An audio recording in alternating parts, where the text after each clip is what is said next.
Good morning everybody. आज हम ये 13वीं यूनिट जो पढ़ेंगे उसमें व्यापार एवं बैलेंस ऑफ पेमेंट यानी भुगतान संतुलन के बारे में पढ़ेंगे। विदेशी व्यापार आदिम काल से होता रहा है और क्योंकि अंतर्राष्ट्रीय व्यापार के अनुसार जो उत्पादन है या उपभोग है वो बढ़ने की संभावनाएं बढ़ जाती हैं। अगर किसी देश में संसाधन पर्याप्त मात्रा में नहीं है पर वो पर्टिकुलरली कोई एक वस्तु उत्पादित अच्छे तरीके से कर सकता है तो वो दूसरे देश से उसको एक्सचेंज कर कर जो है उसको तुलनात्मक रूप से लाभ होगा और वहाँ से वो बाकी चीज़ें अपने उपभोग की प्राप्त कर सकता है। यानी जो विनिमय है वो एक देश का दूसरे देश से हो सकता है। बस उसके लिए आपके अच्छे पोर्ट्स डेवलप्ड हों, साथ ही साथ जो वाहक जहाज हों, फ्लीट जिसको कहते हैं, जहाँ पोर्ट्स पे फ्लीट हो, वो एक सामान को यहाँ से वहाँ ले जाने में सक्षम हो। तो ये सारी चीज़ें होने से हमारा जो लोग उत्पादन हो रहा है, जैसे कुछ कैपिटल गुड्स होते हैं उत्पादन के लिए आवश्यक होते हैं तो वो आयात या निर्यात हो सकते हैं। इसी तरीके से उपभोग की वस्तुएं जो हम ना प्रोड्यूस कर रहे हों पर्टिकुलरली एक कंट्री तो वो दूसरे देशों से उस अपने सामान देकर उनसे वो सामान ले सकती है। अब किसी भी देश का इस पे घाटा होगा कि सरप्लस होगा भुगतान शेष पे, ये डिपेंड करेगा कि उसकी प्राप्तियां कितनी हैं और उसके जो पेमेंट्स हैं जो वो पे कर रहा है वो कितने हैं। अब भुगतान शेष के कई सारे हम उसको पार्ट्स में देखेंगे। तो पहले तो ट्रेड अकाउंट बैलेंस आता है, यानी वस्तु विनिमय जहाँ पर होता है, दृश्य वस्तुएं जिसको हम कहते हैं दृश्य खाता। इसी तरीके से अदृश्य खाता होता है जिसको हम सर्विसेज के ट्रेड को कहते हैं। इन दोनों को मिलाकर कैपिटल करंट अकाउंट जो है दिखता है, जिस पे अगर घाटा होगा तो करंट अकाउंट डेफिसिट है और अगर सरप्लस जनरेट हो रहा होगा तो करंट अकाउंट सरप्लस जनरेट हो रहा होगा। पर भुगतान संतुलन नॉर्मली ये कहा जाता है कि वो हमेशा संतुलन में रहता है, क्योंकि जो भी प्राप्तियां और पेमेंट्स की वजह से डिसबैलेंस क्रिएट होता है उसको जो है कैपिटल अकाउंट में दूर करने की कोशिश की जाती है। और व्यापार कितना मतलब किस हद तक गया है या कितना उसका विस्तार है, क्योंकि व्यापार की वजह से जो विकास है किसी भी देश का वो बढ़ता है।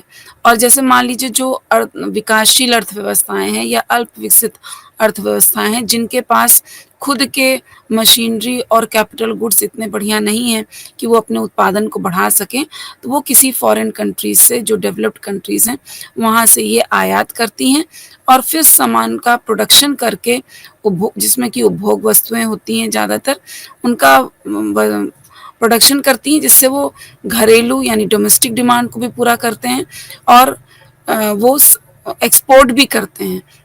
और गवर्नमेंट का नॉर्मली फोकस सभी गवर्नमेंट्स का होता है कि एक्सपोर्ट प्रमोशन यानी ज़्यादा से ज़्यादा अपने एक्सपोर्ट्स को बढ़ाना। क्योंकि उससे हमें प्राप्तियां होती, जब हम कोई एक देश सामान बेच रहा होता है, निर्यात कर रहा होता है, एक्सपोर्ट्स बढ़ रहे होते हैं तो उसको प्राप्तियां अधिक होती हैं। और अगर कोई देश आयात कर रहा है या सामान खरीद रहा है तो उसको उसके लिए देयताएं उसको देना पड़ता है, पेमेंट करना पड़ता है, तो उसकी आउटफ्लो हो जाता है एक तरीके से उसके रिसोर्सेज का। अब हम किस आधार पे हम देख सकते हैं कि परिमाण यानी क्वांटिटी ऑफ ट्रेड, ये जो व्यापार है उसका विस्तार हम देख सकते हैं कि क्वांटिटी कितनी इंपोर्ट एक्सपोर्ट हो रही है। इसी तरीके से जो उस क्वांटिटी में किस प्रकार के गुड्स हैं जो कि इंपोर्ट एक्सपोर्ट हो रहे हैं, जिसको हम सम्मिश्रण कह रहे हैं कि क्या कैपिटल गुड्स हैं कि कंज्यूमर गुड्स हैं, ड्यूरेबल कंज्यूमर गुड्स हैं, सर्विसेज हैं कि गिफ्ट्स, इंडेमनिटीज़, ये रेमिटेंसेस, ये सब कितना हो रहा है। तो ये सारी चीज़ें हम देखते हैं। फिर लक्ष्य यानी कि मान लीजिए हमारा लक्ष्य क्या होगा नॉर्मली कि जो बैलेंस ऑफ पेमेंट है वो हमेशा बैलेंस में रहे।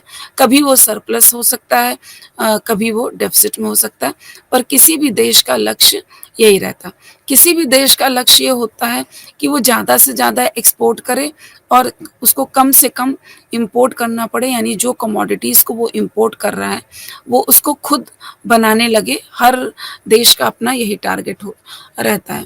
और इसका जो मात्रा है यानी परिमाण हम कैसे नाप सकते हैं कि जो अंतर्राष्ट्रीय समझौते या सौदे हुए हैं, उनको मूल्य के आधार पर मान सकते हैं, यानी क्वांटिटी इनटू प्राइस टोटल हम कितना व्यापार का साइज़ है यानी परिमाण है वो देखा जा सकता है। और जो इसका लेखा है किसी देश के निर्यात एवं आयात दोनों के लिए अलग-अलग किया जाता है, यानी जो बैलेंस ऑफ पेमेंट है एक तरीके से वो डबल अकाउंट बुक कीपिंग है, जिसको कि हम एक सिस्टमैटिक आप कह सकते हैं कि अकाउंटिंग है, और उसको उस अकाउंट को मेंटेन करना है जिसमें एक तरफ प्राप्तियाँ रहती हैं और दूसरी तरफ देयताएँ रहती हैं यानी पेमेंट्स रहते हैं। और सम्मिश्रण से कमोडिटीज़ हम क्या देश में निर्यात कर रहे हैं, क्या आयात कर रहे हैं। जैसे अगर हम प्लानिंग के शुरुआत में देखें तो नॉर्मली हम प्राइमरी गुड्स जो है निर्यात करते थे, और धीरे-धीरे इसमें परिवर्तन आया और आज के समय में कंप्यूटर टेक्नोलॉजी इससे संबंधित वस्तुएँ भी निर्यात करते हैं। आयात में जब प्लानिंग शुरू हुई तो मैक्सिमम हम लोग पूंजीगत वस्तुएँ जो हैं वो आयात करते थे, क्योंकि वो पूंजीगत वस्तुएँ हमारे पास उपलब्ध नहीं थी, जो कि आगे के प्रोडक्शन के लिए आवश्यक थी, इसलिए उनको आयात करना पड़ रहा था। पर धीरे-धीरे हमारे आयात की भी जो डिफरेंट कमोडिटीज़ हैं वो धीरे-धीरे बदलने लगी हैं, क्योंकि जो ख़ास तौर पे 1991 के बाद जब क्वांटिटेटिव रिस्ट्रिक्शंस हटा लिए गए, यानी मात्रात्मक जो प्रतिबंध लगे हुए थे उनको हटा लिया गया है, तो उसके बाद different commodities of goods, different quantity of goods, ये सब जो हैं अब लेन-देन हो सकता है। और विदेशी व्यापार का लक्ष्य इसीलिए शेष जगत के साथ आर्थिक अनुबंधताओं को इंगित करता है, यानी अग एक देश दूसरे और देशों से कितना निर्यात और आयात कर रहा है, डिपेंड करता है कि उसके कितने कमिटमेंट्स हैं, उसके कितने एग्रीमेंट्स हैं, उसकी अपने अनुबंध कितने हुए हैं।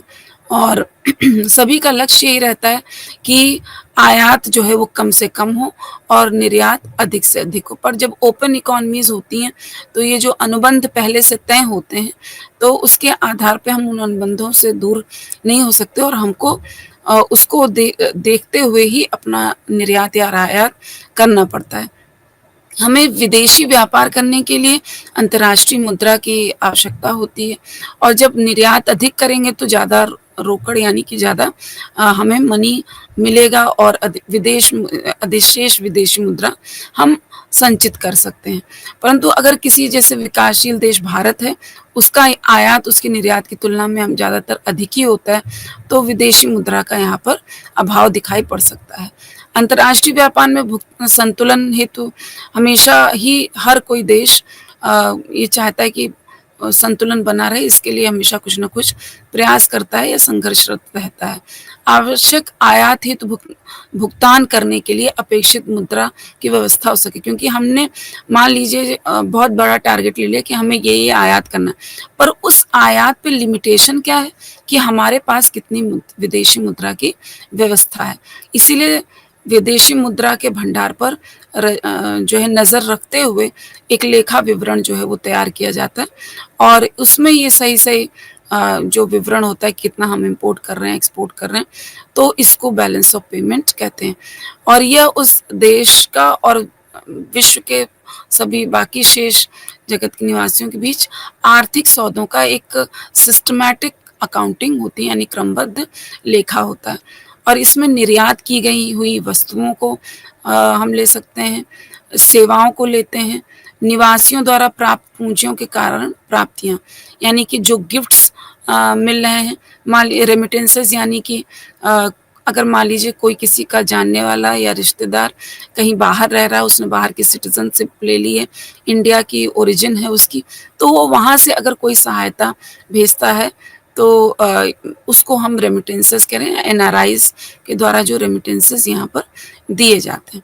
तो ये एक तरीक़ा से एक तरफा ट्रांसफ़र हो रहा होता है। गिफ्ट जो है वो एक तरफा ट्रांसफ़र हुआ, जो आपका रेमिटेंसेस वो एक तरफा ट्रांसफ़र हुआ। तो गुड्स का आयात-निर्यात, सेवाओं का आयात-निर्यात और फिर एक तरफा ट्रांसफ़र्स और इनकम जो है मान लीजिए यहाँ के लोगों ने बाहर कुछ खर्च मतलब कहीं पे किसी में डिविडेंड है जैसे शेयर्स वगैरह ले रखे हैं, तो डिविडेंड प्रॉफिट्स ये सब मिलेंगे या देंगे। मतलब या तो जब हमने कहीं कर रखा होगा तो हमें इन्वेस्ट कर रखा होगा किसी फॉरेन कंट्री में, तो हमको अपने जो शेयर्स हैं उसके बदले डिविडेंड मिलेगा। इसी तरीके से जो भी इन्वेस्टमेंट बाहर करे होंगे उसका प्रॉफिट मिलेगा। और अगर बाहर की कंट्रीज़ ने हमारे देश में कर रखा होगा तो वो हम उनको उनको डिविडेंड मिलेगा, उनको प्रॉफिट मिलेगा, तो उनकी इनकम बढ़ेगी। जैसे मान लीजिए कोई कंट्री है उसकी या कोई कंपनी है बाहर की, उसने यहाँ के कुछ शेयर्स ले रखे हैं, कुछ इक्विटी ले रखी है, तो उसके उन शेयर्स के बदले उसको प्रॉफिट या डिविडेंड जो होगा उसको उस कंट्री में चला जाएगा। इसी प्रकार से बाहर की कंपनी अगर यहाँ पर मल्टीनेशनल ऑर्गेनाइजेशंस जैसे होती हैं, तो वो यहाँ पर अपनी कंपनी लगाती हैं, तो वो जो प्रॉफिट होता है वो उनके देश को चला जाएगा। अगर इंडिया की कंट्री कोई मल्टीनेशनल कंपनी बाहर लगाती है तो वो प्रॉफिट हमारे देश में आएगा, पर बाहर की कंट्री की अगर वो हमारे देश में लगाते हैं तो उसका प्रॉफिट जो है वो हमको मिलेगा।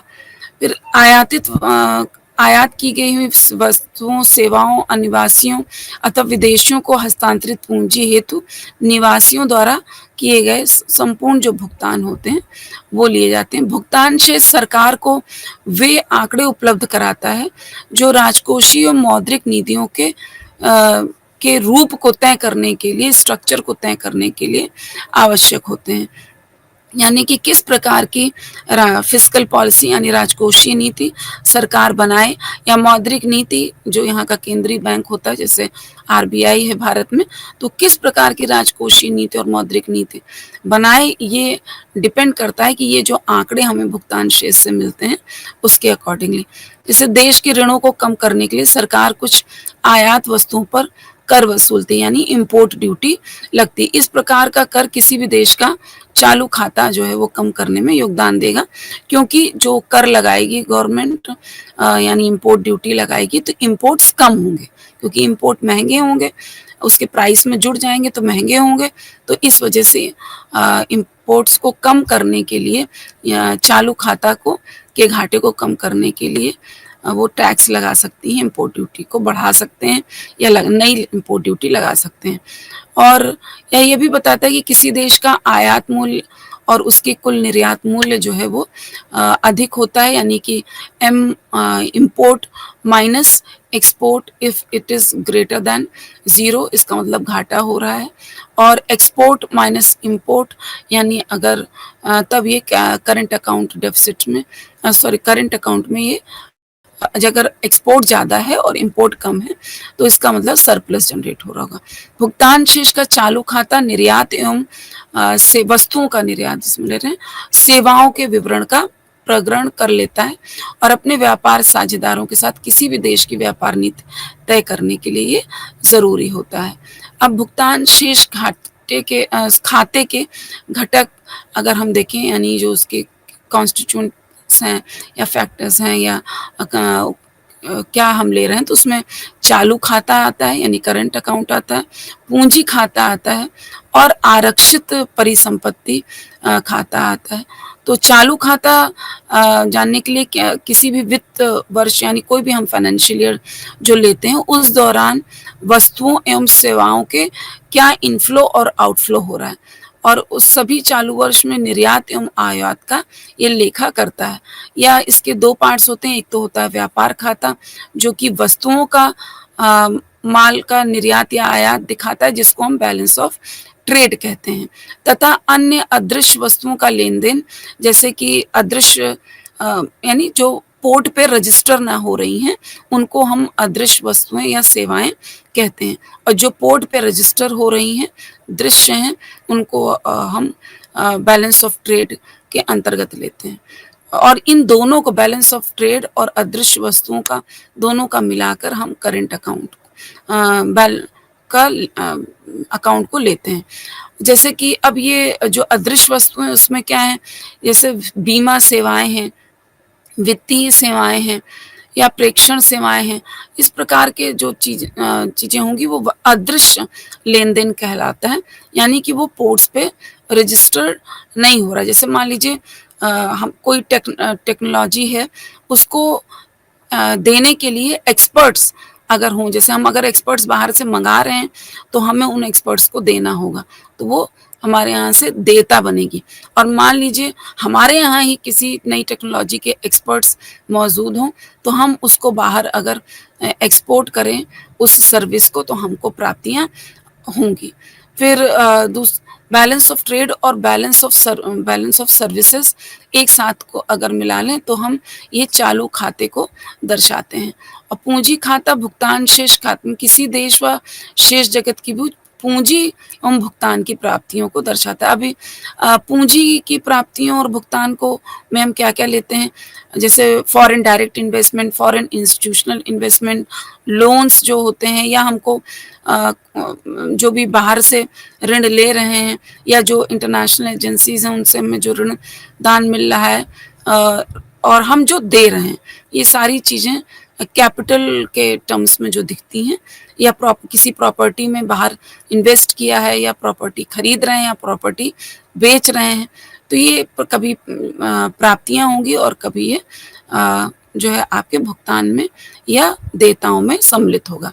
भुगतान शेष खाते का एक और महत्वपूर्ण घटक हम जो कहते हैं वो है औपचारिक आरक्षित संपत्तियाँ। अब इसमें क्योंकि जो भी ये ट्रेड हो रहा है, वो चाहे गुड्स सर्विसेज का ट्रेड हो, चाहे गुड्स का ट्रेड हो रहा हो, तो ये कुछ चीज़ों को ध्यान में रखते, ऐसा नहीं कि हम अनलिमिटेड ट्रेड कर रहे होते हैं, क्योंकि हमको पेमेंट्स देने के लिए ये देखना पड़ता है कि हमारे पास कितना स्वर्ण का भंडार है, कितनी विदेशी मुद्रा का विनिमय कोष है हमारे पास। मान लीजिए जिस कंट्री से हमको गुड्स आयात करने हैं, उसकी देने के लिए हमारे पास उतनी पर्याप्त मुद्रा है कि नहीं, या तो उस कंट्री की मुद्रा होनी चाहिए, और या तो इंटरनेशनली जो मान्य करेंसी होती है उसकी मुद्रा होनी चाहिए। इसी के साथ साथ आते हैं स्पेशल ड्राइंग राइट्स, जो हैं वो आईएमएफ के द्वारा का होते हैं, वो स्पेशल ड्राइंग राइट्स ये भी किसी कंट्री के पास कितना है। तो स्वर्ण मुद्राएं, विनिमय विदेशी मुद्राएं और स्पेशल ड्राइंग राइट्स, ये कितना है, ये कोष बताएगा कि उस देश का जो व्यापार का आकार है वो कितना होगा। या खाता चालू एवं पूंजी खाता घाटों के लिए एक संतुलनकारी मद के रूप में काम करता है, और इस प्रकार ये जो विदेशी मुद्रा निधि है, ये औपचारिक खाते के रूप में भी भूमिका निभाती है। यानी अगर कोई घाटा उत्पन्न होगा तो यहाँ से यूज हो जाएगा, अगर सरप्लस होगा तो इसमें जमा हो जाएगा, जो भी हमारी औपचारिक आरक्षित परिसंपत्तियां। इस खाते में उस स्थिति में गिरावट दिखाई देगी जब विदेशी मुद्रा का निबल जो है, नेट आउटफ्लो जो है वो अंतर्वाह अपेक्षा अधिक हो, और जब चालू एवं पूंजी खातों पर कुल अदायगी कुल प्राप्तियों से अधिक हो। और नॉर्मली आदर्श रूप में हम ये मानते हैं कि चालू खाता एवं पूंजी खाता पर शेष को औपचारिक आरक्षित जो परिसंपत्तियां हैं इसके द्वारा प्रतिपूर्ति किया जा सकता है। यानी अगर चालू खाता और पूंजीगत खाते में किसी भी प्रकार का घाटा या अवशेष बच रहा होता है, तो वो ये जो औपचारिक आरक्षित परिसंपत्ति है, इसमें या तो जमा हो जाएगा या यहाँ से उसको पोषित किया जा सकता है, जो भी पेमेंट्स होने हैं उसको पोषित किया जा सकता है।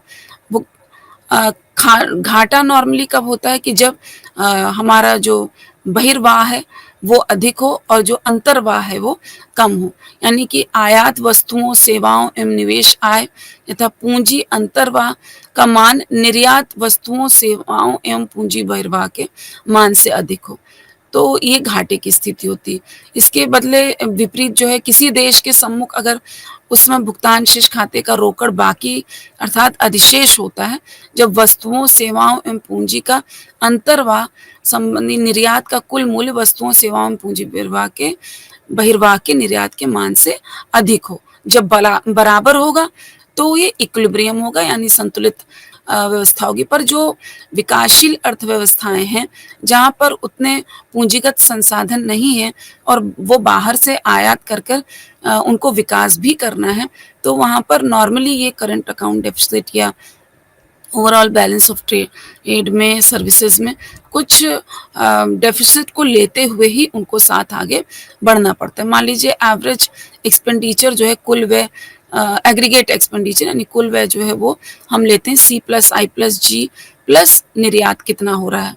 तो उपभोग व्यय, निजी निवेश, सरकारी खर्च और निर्यात।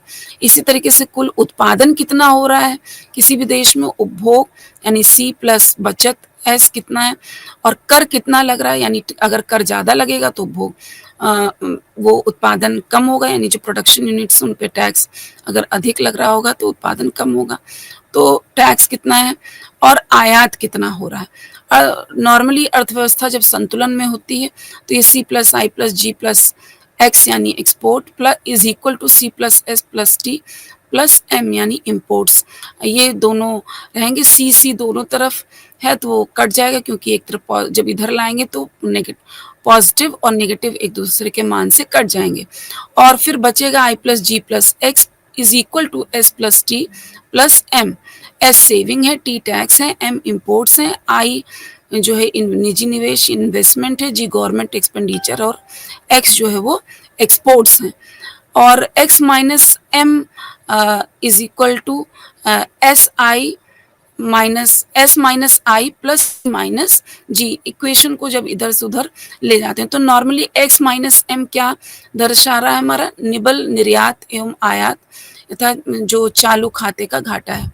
S माइनस I जो है वो बचत और निवेश में क्या अंतर, यानी जितनी बचत हो रही वो कुल निवेशित हो जा रही कि उसमें कुछ गैप है।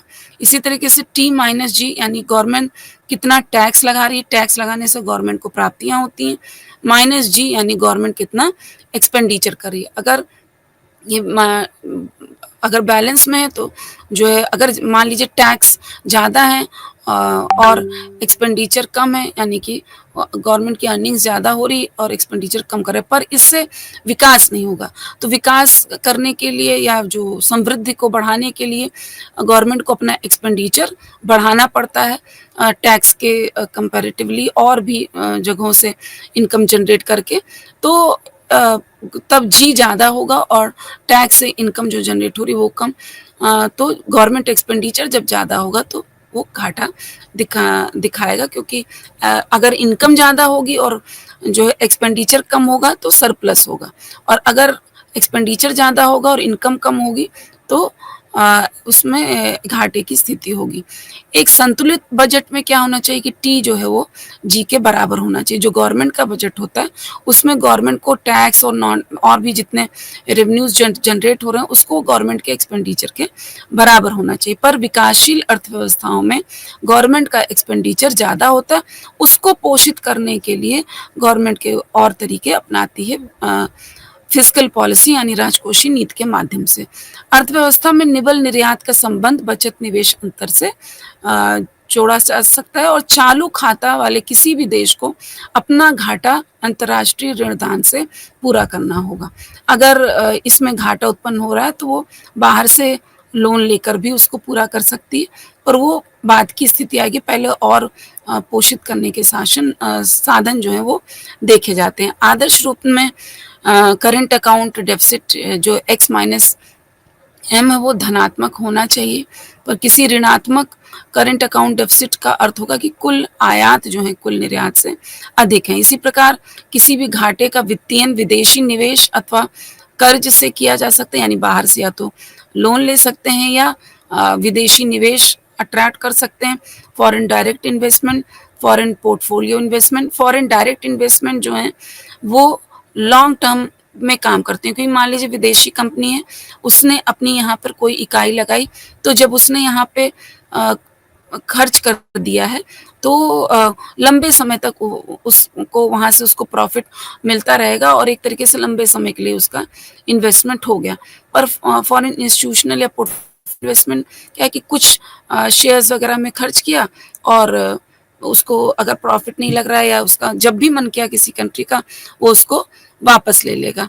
तो वो शॉर्ट रन एक तरीके से इनफ्लो होता है, होता इनफ्लो है पर वो शॉर्ट रन इनफ्लो होता है। जैसे कि 1990s के एंड में जो है वो साउथ ईस्ट एशियन क्राइसिस देखने में आई। तो उसमें यही था कि बहुत ल्यूक्रेटिव इन्वेस्टमेंट्स हुए बाहर से अचानक, पर जैसे ही वहाँ की परिस्थितियाँ साउथ ईस्ट एशियन कंट्रीज़ में उनको लगने लगा कि हमें उतना प्रॉफिट नहीं मिल रहा या उसकी परिस्थितियाँ उनको ठीक नहीं लगी, तो वो एकदम से वोलेटाइल ज़्यादा होता है, यानी कि जितनी तेज़ी से आता है वो, उतना ही तेज़ी से वो चला भी जाता है इन्वेस्टमेंट। एंड तो ये शॉर्ट टर्म इन्वेस्टमेंट में ये चीज़ होती है। तो लॉन्ग टर्म इन्वेस्टमेंट यानी जो फॉरेन डायरेक्ट इन्वेस्टमेंट है, that is better than foreign institutional portfolio investment, क्योंकि वो तो सिर्फ कोई बहुत कुछ उनका स्टेक पे नहीं लगा होता है, खाली उन्होंने कुछ शेयर्स वगैरह में लगा रखा होता है या कुछ इक्विटी ली होती है। एक और तरीका है वित्तीयन का, जिसमें कि ऋणदान यानी अर्थात जो इंटरनेशनल एजेंसीज़ हैं, जिसमें IMF है, वर्ल्ड बैंक है, इन सब से जो है वो जो लोन लेके किया जा सकता है। पर इसमें भी समस्या तब आ सकती है कि मान लीजिए कर्ज़ चुकाने में सक्षम ना हो, तो उनके डिक्टेट्स पे चलना पड़ता है, क्योंकि वो अ, ज मतलब उनके अनुसार पॉलिसीज़ को मोल्ड करना पड़ता है, जो भारत ने 1991 में एक्सपीरियंस किया था, जब 1990 की क्राइसिस आई। फिर किसी भी देश को भुगतान शेष संकट से ग्रस्त माना जा सकता है। उपभोग का वित्तीय ऋण दान से करना धारणीय नहीं कहलाता है। यानी जब हम लोन लेके अगर उपभोग कर रहे हैं या वित्तीयन कर रहे हैं करंट अकाउंट डेफिसिट का, तो उसको सस्टेनेबल नहीं मानते हैं। ऐसा इसलिए क्योंकि जो बड़े ब्याज भुगतान वाले देशों में प्रायः निवेश कम होता है और दीर्घकालीन समृद्धि के लिए अधिक निवेश करना ज़रूरी होता है, क्योंकि वर्तमान निवेश ही जो प्रेज़ेंट में इन्वेस्टमेंट हो रहा है, वही भावी समृद्धि को, नॉर्मली हमारा आगे क्या ग्रोथ स्ट्रक्चर होगा उसको दिखाएगा। चालू खाता घाटा बढ़ने का अर्थ है कि देश को घरेलू मुद्रा की अपेक्षा विदेशी मुद्रा की अधिक आवश्यकता है। विदेशी मुद्रा की अत्यधिक माँग का अर्थ हुआ कि अशक्त घरेलू यानी जो हमारी इंटरनल करेंसी, डोमेस्टिक करेंसी है, वो उतनी स्ट्रॉन्ग नहीं है, इसका मतलब। और इसके परिणाम से लागत प्रेरित मुद्रास्फीति दिखाई दे सकती है, यानी इन्फ्लेशनरी कंडीशंस हो सकती हैं, खासकर यदि देश के विदेशी जो बास्केट में अधिक आयातित वस्तुओं का समावेश हो जाता है। व्यापार घाटा भी इसी बात का द्योतक होता है कि घरेलू उद्योग अपेक्षाकृत सस्ते आयातित माल का मुकाबला नहीं कर पा रहे हैं, और इससे फिर जो रोजगार है उसमें भी गिरावट आती है, क्योंकि जो घरेलू इन्वेस्टर्स वो कम्पीट नहीं कर पा रहे हैं बाहर के जो सस्ते सामान है उससे, और फिर इससे उनको अपनी फैक्ट्रीज या संस्थान जो हैं वो बंद करने पड़ सकते हैं। और इस तरीके से व्यापार घाटा वाले देश में जो अभी नए शुरू हुए, यानी कि जो इन्फेंट इंडस्ट्रीज़ हैं, जहाँ पर इन्फेंट इंडस्ट्रीज़ जो शिशु उद्योग होते हैं, उनके लिए जो है सही नहीं होता है, क्योंकि उनके लिए वो दिक्कत कर सकता है कि वो अभी पनप ही रहे थे और उनको कॉम्पिटिशन फेस करना पड़ जाएगा अगर इंटरनेशनल प्रोडक्ट्स से। तो श्रमिक संघ आयात के खिलाफ संरक्षणकारी कदम उठाने की इसीलिए मांग करते हैं। और तो करंट अकाउंट डेफिसिट ना तो बहुत वो माना जाता है, सरप्लस इज़ बेटर, पर जो है सबसे सही हो कि संतुलन में स्थितियाँ हों, क्योंकि अगर हम विकासशील अर्थव्यवस्था में हम संतुलन की स्थिति बनाने में ज़्यादा जोर देंगे, तो हम विकास नहीं कर पाएँगे। तो थोड़ा बहुत घाटा सहते हुए विकास की ओर अग्रसर रहना चाहिए। पूंजीगत जो खाता होता है उसके उदारीकरण के लिए हम कह सकते हैं कि जैसे कुछ कितना इंटरनेशनल मार्केट में जो हमारा विनिमय करेंसी का विनिमय है, वो कितना मार्केट के आधार पर हो रहा है और कितना जो है वो गवर्नमेंट रेगुलेशंस या गवर्नमेंट बॉडीज़ के अकॉर्डिंग हो रहा है। क्योंकि इसमें जो पूंजीगत खाता उदारीकरण है, उसमें 3 चरणों में भारत में देखा गया, 1950 से 1990 के बीच, 1990 से 92 के बीच और 1992 के बाद का अगर हम देखें, तो स्वतंत्रता प्राप्ति के बाद से भारत का ध्यान सार्वजनिक क्षेत्र में औद्योगिक विकास पर ही रहा। इसमें प्रौद्योगिकी के हम यंत्र समूह का खासकर जिसको हम पूंजीगत वस्तुएँ कहते हैं उसका आयात जो है वो इम्प्लाइड था कि वो आयात होगा, तभी यहाँ पर प्रोडक्शन बढ़ पाएगा। इसने भारत के भुगतान शेष खाते पर दबाव डाला 1952 1990s के भी। इसके बावजूद भारत ने वर्ष 1950 से 54 तक भुगतान शेष भी देखा चालू खाते में।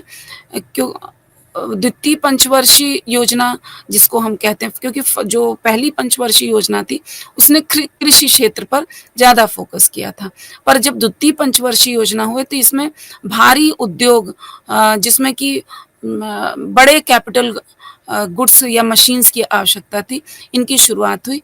तो इसलिए पहली पंचवर्षीय योजना में तो थोड़ा हमें सरप्लस दिखाई दिया, पर उसके बाद से ज़्यादातर जो है वो भुगतान शेष घाटे में ही दिखाई दिया।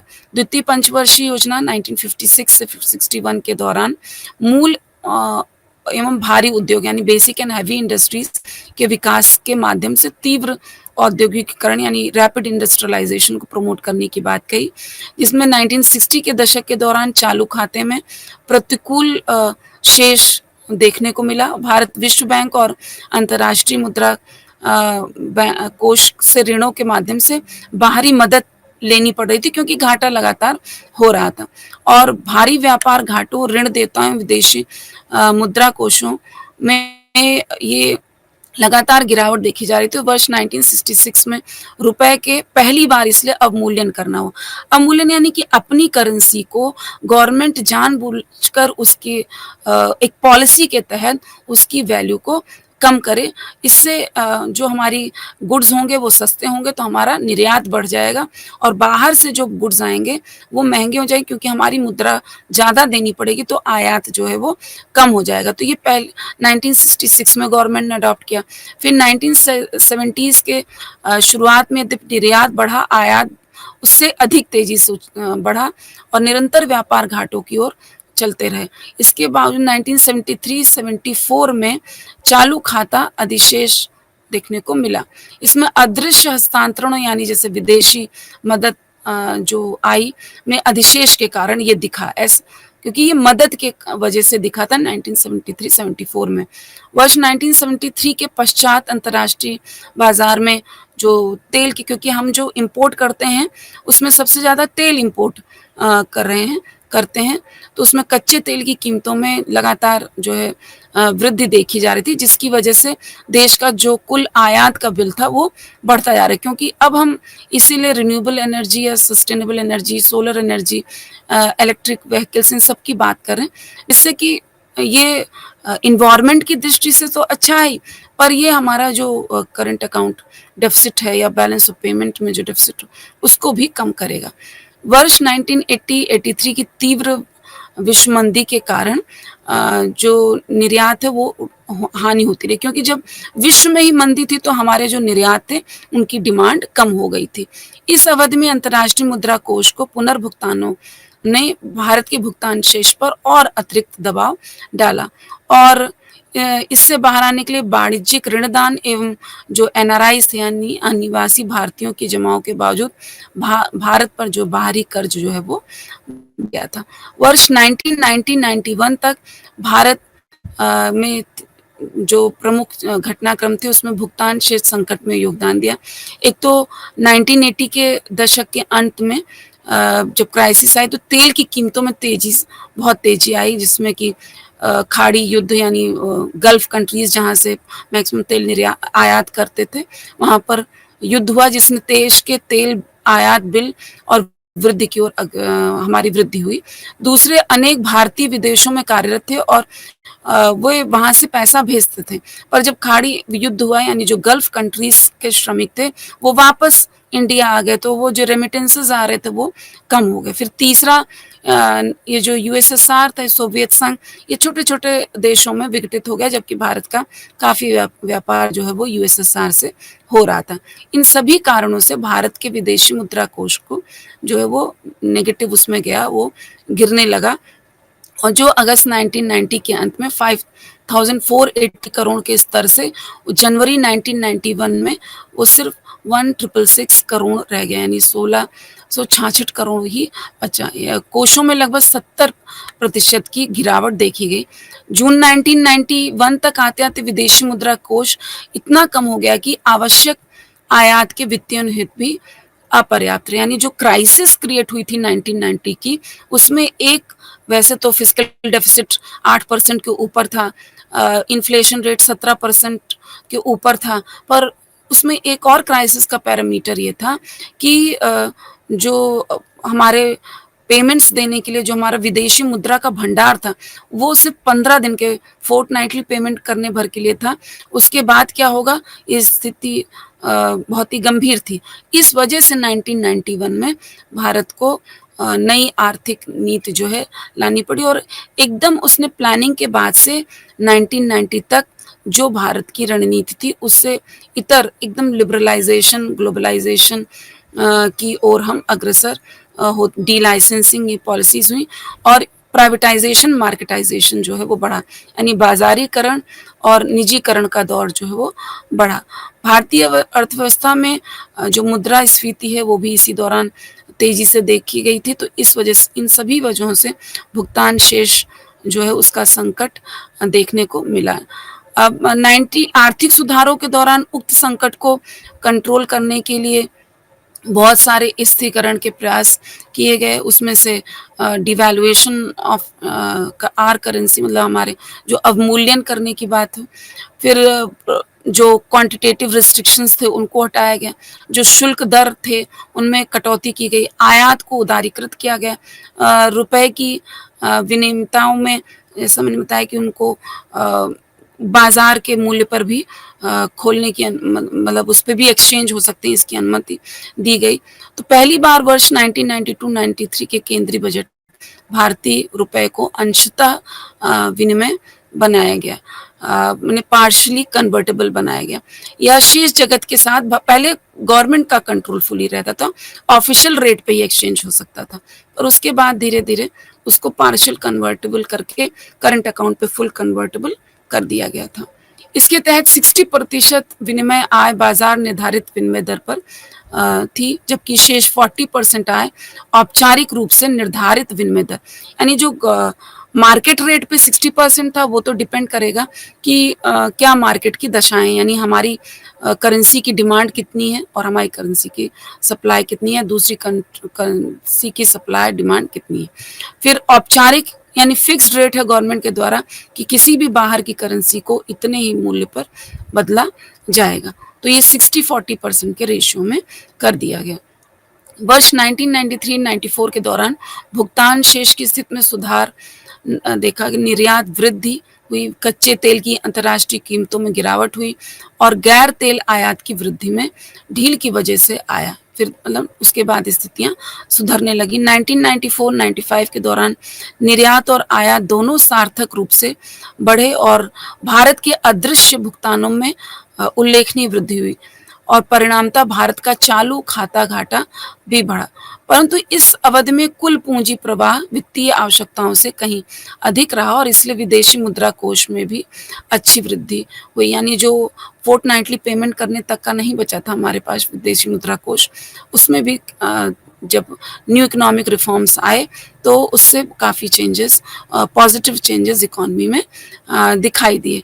उसके बाद से लगभग 2-3% तक की सीमा तक रहा, और पॉइंट ये बना ही रहा वर्ष 2002 से 3 तक। अब तक सकल प्राप्तियों में भुगतानों में पूर्ण वृद्धि के कारण भारत के अदृश्य खाते में तीव्र वृद्धि दिखाई दे रही। सेवा निर्यात में भी भारत का बहुत इंक्रीज हुआ है, क्योंकि बहुत सारी सर्विसेज ऐसी हैं जो इंडिया भी अब एक्सपोर्ट करता है। खासकर जो सॉफ्टवेयर एंड प्रौद्योगिकी सेवाएं हैं, उनको समुद्र पार से प्रेषित रुपयों ने इससे काफ़ी योगदान जो है बैलेंस करने में दिया है। अदृश्य प्राप्तियां चालू खाते प्राप्तियों की लगभग 45% रहीं, जबकि अदृश्य भुगतान चालू खाता भुगतानों का लगभग 25% ही रहा।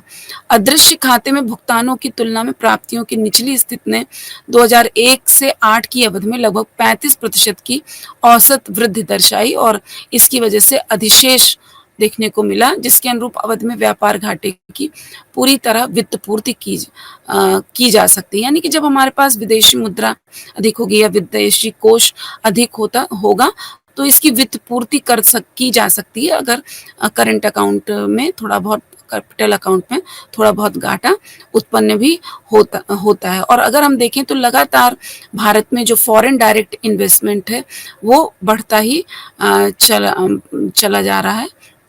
और अगर हम देखें कि करंट अकाउंट डेफिसिट जो है वो जीडीपी के एक सस्टेनेबल लेवल पे है और लगातार इसमें सुधार ही देखा जा रहा है। एक स्वस्थ धारणीय शेष बनाए रखना किसी भी अर्थव्यवस्था के लिए चैलेंज होता है, या कि ऊंचा जो करंट अकाउंट डेफिसिट होता है वो किसी भी देश के आर्थिक विकास में हमेशा ये हम कहें कि अवरोध या ऑब्स्टिकल पैदा करता है, ऐसा नहीं है। ये देश की अपनी परिस्थितियों पर डिपेंड करता है कि वो विकास की किस अवस्था में है। और जो विकासशील अर्थव्यवस्थाएं उनको रिसर्च एंड डेवलपमेंट के लिए, यानी अनुसंधान एवं विकास के लिए, नवाचार के लिए, इन सभी चीज़ों के लिए ज़्यादा आवश्यकता पड़ती है आयात की। मान लीजिए कुछ चीज़ें यहाँ पर नहीं उपलब्ध हैं या एक्सपर्ट्स वो उपलब्ध नहीं, तो आयात करने पड़ते हैं। वह उपभोज्य वस्तुएं, कच्चा माल और करपुर्जे भी, यानी कुछ मशीन्स तो करनी ही पड़ती हैं पूंजीगत वस्तुएं, पर कभी कुछ पार्ट्स भी हमें बाहर से मंगाने पड़ सकते हैं। और जो इस देखने में आता है कि आयात की कुल मात्रा का निर्यात आय से कोई मेल नहीं रहता, और यही ऊंचे घाटे में दिखने लगता है जो विकासशील अर्थव्यवस्थाएं होती, क्योंकि उनके इंडस्ट्रीज को पोषित करने के लिए और तीव्र गति से विकास करने के लिए इसकी आवश्यकता है, चाहे वो रिसर्च एंड डेवलपमेंट में इन्वेस्टमेंट हो, चाहे बाहर से कच्चा माल हो सकता है यहाँ ना उपलब्ध, बाहर से मंगाना पड़े, कुछ कल पुर्जे भी बाहर से मंगाने पड़ सकते हैं। और वैश्वीकरण ने इस बात में भी अपना एक तरीके से हम देखेंगे सकारात्मक योगदान दिया कि केवल निवेश ही नहीं बल्कि तकनीकी जानकारी भी हासिल की जाए। और चीन ने अपना आयात नियंत्रित कर और निम्न लागत विनिर्माण निर्यात बढ़ाकर जो चालू खाता है उसमें सरप्लस क्रिएट किया। तो इंडिया भी अगर अपनी मैन्युफैक्चरिंग सेक्टर को बहुत इम्प्रूव कर ले तो वो अधिशेष जो है वो उत्पन्न कर सकता है। एक तो रोजगार भी बढ़ेगा, साथ ही साथ उत्पादन बढ़ेगा, और वो इतना कमोडिटीज हम प्रोड्यूस कर लें कि हम उसको एक्सपोर्ट भी कर सकते हैं। जो विकसित अर्थव्यवस्थाएं वो नॉर्मली या तो उनके यहाँ अधिशेष होता है या तो वो बैलेंस स्थिति में चल रही होती हैं, उनके लिए कोई बहुत ऐसी दिक्कत की बात नहीं है। और जैसे हम लोग चर्चा कर चुके कि निपटान खाता होता है, यानी कि जो स्वर्ण मुद्रा भंडार है, विदेशी विनिमय मुद्राओं की उपलब्धियां हैं, और वे एसडीआर यानी स्पेशल ड्राइंग राइट से विशेष आहरण अधिकार हैं। इन सब के माध्यम से जो भी डेफिसिट्स वगैरह क्रिएट होते हैं उस या सरप्लस क्रिएट होता है उसको कि इनके माध्यम से बैलेंस किया जा सकता है। और चालू खाते में शेष क्यों उत्पन्न हो सकता है? अगर निर्यात अधिक है तो जो है वो उत्पन्न हो सकता है। और अब हम देखेंगे कि 14 इकाई जो है उसमें कि शासन व संस्थाओं की भूमिका क्या है, अगर तुलनात्मक अध्ययन हम करें, क्योंकि इसमें ये देखा जाता है कि किस प्रकार की प्रणाली किसी भी देश ने अपना रखी है, कि वो डेमोक्रेटिक कंट्री है यानी लोकतांत्रिक व्यवस्था है, या ऑटोक्रेटिक है, वहाँ पे मतलब कोई एक शासक है, या जो है ज़्यादातर जो डिसीजंस हैं वो गवर्नमेंट द्वारा लिए जा रहे हैं। तो इस प्रकार की कंट्रीज यानी कि जिसमें निर्णय लेने की बहुत स्वतंत्रता लोगों के पास नहीं होती है, और किस प्रकार का प्रशासन चल रहा है, और किस तरीके के विकास की व्यवस्था में कोई देश है। और सरकार ने, जैसे नॉर्मली हम मानते हैं कि राजतंत्र है या अधिनायकत्व है और या लोकतंत्र है। राजतंत्र में अगर हम देखें तो किसी देश पर शासन करने हेतु एक कोई वैध सत्ता होगी और उसका प्रयोग करने के लिए किसी राज्य अथवा शासक को अधिकार दे दिया जाता है और उसी का आगे चल के वो उत्तराधिकार हो जाता है, यानी कि वो परंपरागत रूप से चलता रहता है राजतंत्र में। तो उतनी भी स्वतंत्रता इसमें नहीं होती, पर फिर भी एक लोकतांत्रिक व्यवस्था इसमें भी बनाई जा सकती है। पर राजतंत्र होता है, यानी किसी एक का शासन या किसी एक परिवार का शासन होता है, पर ये बहुत कम देखने को मिलता है आज के समय में। ये एक तरीके से अपवाद की तरह है। और तो हम बेसिकली या तो अधिनायकत्व या जो है लोकतंत्र देखने को मिलता है। अधिनायकत्व यानी जो एक तानाशाही ऐसी व्यवस्था के रूप में कह सकते हैं, जहाँ पे सत्तावादी शासन प्रणाली होती है, यानी जो सत्ता में है वो क्या what to produce, when to produce, how much to produce, ये सारे निर्णय, यानी क्या बनना, क्या उत्पादन होना है, क्या क्या चीज़ें यूज़ करके उत्पादित होना, ये सारे निर्णय लोगों के द्वारा नहीं लिए जा रहे हैं। ये सारे निर्णय जो है शासन व्यवस्था के द्वारा या सरकार द्वारा लिए जा रहे हैं। और इसको अगर निकृष्टतम इसका स्वरूप तब देखने को आएगा अगर ये किसी एक व्यक्ति के द्वारा लिया जा रहा है, जिसको हम कहते हैं नॉर्मली आम भाषा में हिटलर शाही कह देते हैं, क्योंकि उसको हिटलर को व्यक्तिवादी एकल व्यक्ति के रूप में वो चाहता था कि उसकी सत्ता रहे क्या, तो उसको हिटलर शाही कहते हैं हम। पर नॉर्मली ये किसी मान लीजिए गवर्नमेंट है तो गवर्नमेंट ही सारी चीज़ों को डिसाइड कर रही हो या ऐसी रणनीतियाँ हों।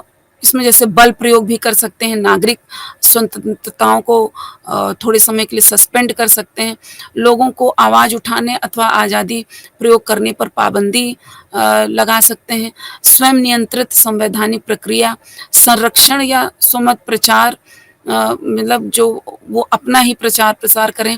अधिकांशतः नॉर्मली देखा जाता है कि जो ये अधिनायकत्व हैं या तो ये सेना के द्वारा समर्थित होते हैं या निलंबित जन प्रतिनिधित्व अधिकार वाली प्रत्यक्ष सेना, यानी कि या तो सेना का प्रत्यक्ष शासन होता है या तो जो है सेना द्वारा समर्थित होते हैं। ये अधिनायकत्व की श्रेणी में आते हैं। और लोकतंत्र में जो है प्रतिनिधि सरकारें होती हैं और जो वैध सत्ता हस्तांतरण से निर्दिष्ट सरकार का रूप होता है। लोकतांत्रिक शासन जो है एक इसका लॉन्ग टर्म हिस्ट्री रही है, इसकी लंबा इतिहास रहा है। ये राजतंत्र द्वारा अगर संसद स्वतंत्र चुनाव, भाषण की स्वतंत्रता, अधिक शक्ति प्रदान करने के साथ इंग्लैंड में वर्ष 1688 में हम देखें तो एक क्रांति हुई, इसको हम पहली तरंग के रूप में देख सकते हैं। द्वितीय तरंग के रूप में अगर देखा जाए तो स्वतंत्रता, समानता एवं भ्रातृत्व पर जोर दिए जाने के साथ वर्ष ये जो फ्रेंच रेवोल्यूशन कहते हैं 1789 का फ्रांसीसी क्रांति, उसके रूप में देखी गई। और वैचारिक तीसरी क्रांति में देख सकते हैं वैचारिक पूर्वाग्रह 1980 के दशकांत में सोवियत संघ का जब विघटन और दक्षिणी यूरोप में समाजवादी शासन व्यवस्थाओं का पतन हुआ, तो लोकतंत्र की तीसरी तरंग यानी लहर तरंग के रूप में नजर आते हैं, वेव के रूप में। तो ये सत्तावादी शासन प्रणालियों से लोकतंत्र की ओर गमन दर्शाया गया, यानी कि जो यूएसएसआर वगैरह बड़ी कंट्री थी, कम्युनिस्ट कंट्री जिसको सोशलिस्ट कंट्री के रूप में कहते थे, कि जहाँ पे सारे निर्णय सरकार द्वारा लिए जाते थे, वो सब छोटे छोटे देशों में डिवाइड हो गए और राज्य प्रेरित अर्थव्यवस्थाओं से बाजार सुविधादायी राज्यों की ओर ये चले गए। और यह लोकतांत्रिक राज्य की एक सुविधादायी राज्य के रूप में अवधारणा थी। और हम एक नॉर्मली हम देखते हैं कि एक द इकोनॉमिस्ट इंटेलिजेंस यूनिट है, उसने 2006 से वो 160 से भी अधिक देशों का एक डेमोक्रेसी इंडेक्स देती है। हालांकि उसमें की भी कुछ कमियां जैसे भारत सरकार ने उसमें बताई हैं और उसका विरोध किया है कि कुछ देश जहां पर लोगों को एकदम निर्णय लेने की स्वतंत्रता नहीं है और ये किसी और के द्वारा कैप्चर्ड हैं, मतलब नॉर्मली उनकी ज़्यादातर व्यवस्थाएं, उनकी रैंक भारत से ज़्यादा अच्छी दिखा रहा है और भारत की उससे कम दिखा रहा है, तो उस पर कुछ विरोध हुआ। पर नॉर्मली जो सूचकांक है वो चुनाव प्रक्रिया या बहुलवाद यानी इलेक्टोरल प्रोसेस पर सरकार की प्राथमिकता यानी गवर्नमेंट की फंक्शनिंग कैसी है, पॉलिटिकल पार्टिसिपेशन यानी राजनीतिक भागीदारी कैसी है, और पॉलिटिकल कल्चर यानी राजनीतिक संस्कृति कैसी है, और सिविल जो है इंडिपेंडेंसी या स्वतंत्रताएँ कितनी, यानी नागरिक स्वतंत्रताएँ कितनी, ये बेसिकली 5 है, इसके अंतर्गत बहुत सारे हैं मापदंड हैं सूक्ष्म, जिसको 60 पैरामीटर्स को देखते हुए ये बनाया गया। पर इसका डेटाबेस पे भारत ने अब की क्वेश्चन किया है, क्योंकि 160 कंट्रीज़ में 46th रैंक पे अगर आ रही थी इंडिया, पर उसमें कुछ कंट्रीज़ जहाँ पे स्थितियाँ उतनी अच्छी नहीं, उनकी रैंक भारत से ऊपर आई और भारत की उनसे कम आई। तो इसलिए इंडियन गवर्नमेंट ने अपना जो है उस पर रोष जो है वो प्रकट किया। और क्योंकि उनका उसकी मेथोडोलॉजी में ही दिक्कत है, यानी बहुत, भारत जो इतनी विशालकाय जनसंख्या वाला देश है, उसमें सभी के यहाँ से उतने ही सर्वे कराए जाएँ कि 1000 मान लीजिए सब जगह हो, तो सभी जगह 1000 के पैरामीटर पे ही आपने चीज़ों को निकाल कर तय कर लिया। तो ये भारत जैसी विशालकाय और विविधतापूर्ण जनसंख्या वाले देश में वो चीज़ें लागू नहीं होंगी, इसलिए रैंकिंग पर वो प्रश्न चिन्ह लगा है। इन श्रेणियों के अंतर्गत सूचकों की एक श्रृंखला जो इसमें पूर्ण लोकतांत्रिक व्यवस्थाएं हो सकती हैं और कुंठित लोकतांत्रिक व्यवस्थाएं हो सकती हैं। भारत को कुंठित लोकतंत्र व्यवस्था में डाला गया। इसके अकॉर्डिंग संकर शासन व्यवस्था, यानी जो हाइब्रिड आपकी शासन व्यवस्था है, एवं सत्तावादी शासन व्यवस्था, जहाँ पे सब गवर्नमेंट के कंट्रोल से ही सारी चीज़ें चल रही। अगर हम देखें तो बहुत सारे देशों के जो है इसमें रैंकिंग की जाती है इन सभी आधारों पर। इसमें जो स्कैंडिनेवियन कंट्रीज़ हैं उनकी रैंक सबसे ऊपर है, क्योंकि ये 0 टू 10 के बीच में होता है। जो जितना 10 के करीब होगा वहाँ पर ये लोकतांत्रिक सूचकांक उतना ही अच्छा माना जाएगा, और जो जितना ही इस 10 से दूर होगा उसका लोकतांत्रिक सूचकांक उतना ही कम होगा। और भारत का नॉर्मली 6.9 के करीब है, और जो स्वीडन है जो नंबर 1 पे हम कह रहे हैं, तो नॉर्वे नंबर 1 पे है, तो स्वीडन का जो है 9.4 है, नॉर्वे का 9.9 है, भारत 6.9 है, बांग्लादेश 5.9 और श्रीलंका 6.3। चीन जो है वो 2.3 आया है, क्योंकि चुनाव प्रक्रिया अगर हम देखें तो चीन में ऐसा कुछ चुनाव प्रक्रिया के मापदंड पे कम मिला है। भारत का सबसे अच्छा परफॉर्मेंस चुनाव प्रक्रिया पे रहा है। सरकार की फंक्शनिंग पे 6.8 है, जबकि चीन का 4.3 है। अगर हम दो ये जो एशिया का महाद्वीप है उसमें दो डेवलपिंग फास्ट मूविंग इकोनॉमीज़ की बात करें तो उनसे कंपेयर करें, राजनीतिक भागीदारी भारत में 6.7, चीन में 3.3 रही है। राजनीतिक संस्कृति भारत में 5.6, 2.5। नागरिक स्वतंत्रताएं भारत में ज़्यादा स्वतंत्रताएं हैं 6.8 और 1.2 चीन में। और कुल अगर हम देख रहे हैं तो 6.9 भारत का इसमें है और 2.3 चीन का, क्योंकि चीन नॉर्मली सोशलिस्ट कंट्री ज़्यादा मानी जाती है। और भारत में प्राइवेटाइजेशन, चीन ने भी प्राइवेटाइजेशन अपनाया है पर भारत ने ज़्यादा तेज़ी से अपनाया है।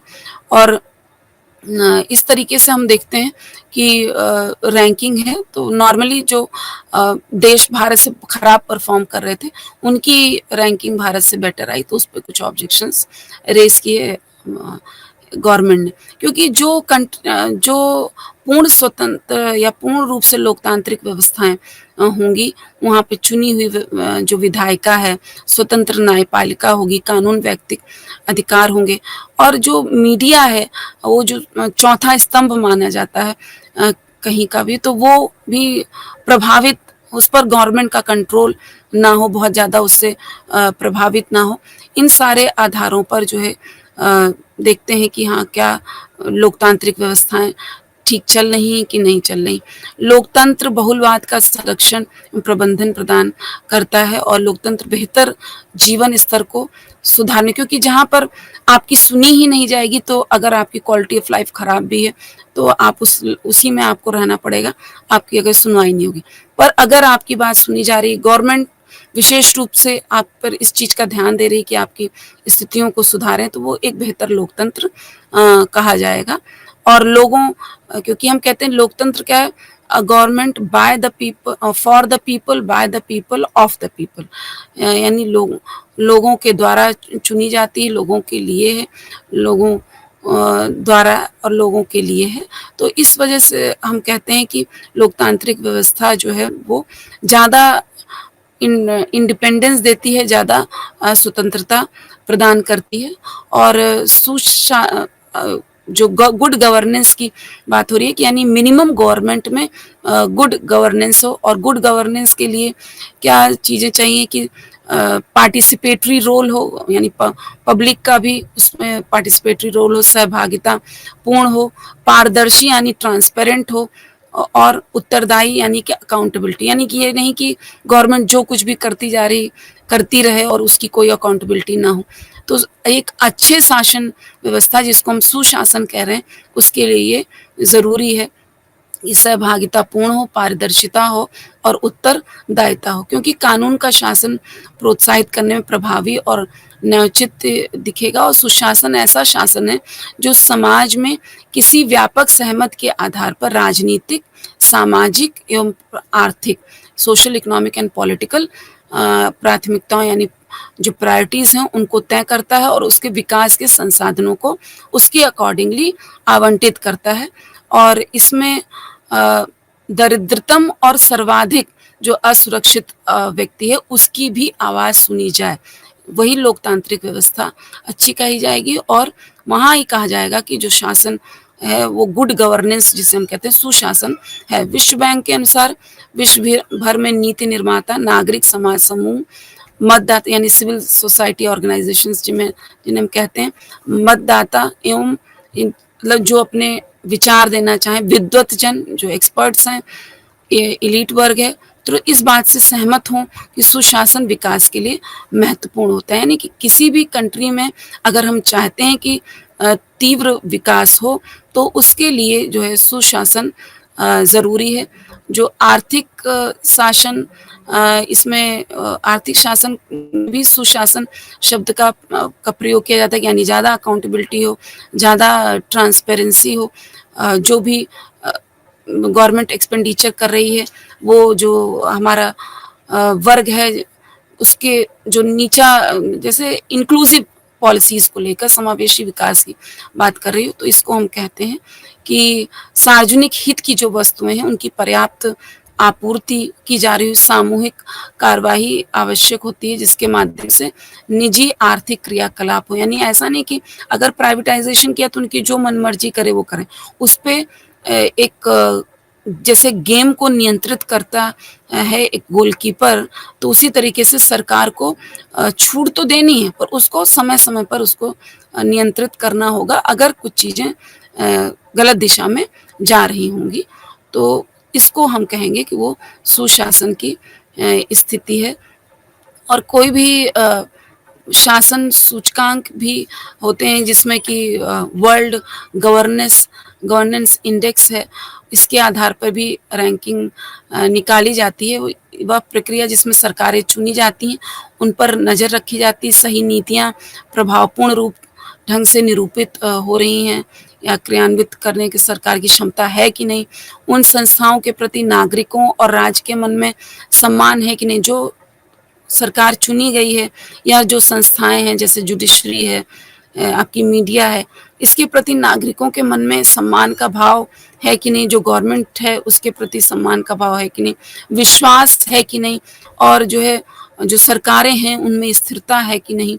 और वर्ल्ड गवर्नेंस इंडेक्स में हम अभिव्यक्ति एवं उत्तरदायिता, राजनीतिक स्थिरता एवं हिंसा, आतंकवाद जहाँ पे ना हो, अविद्यमानता यानी कम से कम हो, सरकार की प्रभावोत्पादकता, विनियामक गुणवत्ता, भ्रष्टाचार, रेगुलेटरी क्वालिटी जिसको कहेंगे, भ्रष्टाचार पर नियंत्रण, यानी जो अच्छी शासन व्यवस्था वो कही जाएगी जहाँ पर जो करप्शन हो वो मिनिमम हो, और इसको 0 to 100 में जो है वो जो इसका पैरामीटर है 0 to 100 के बीच में है।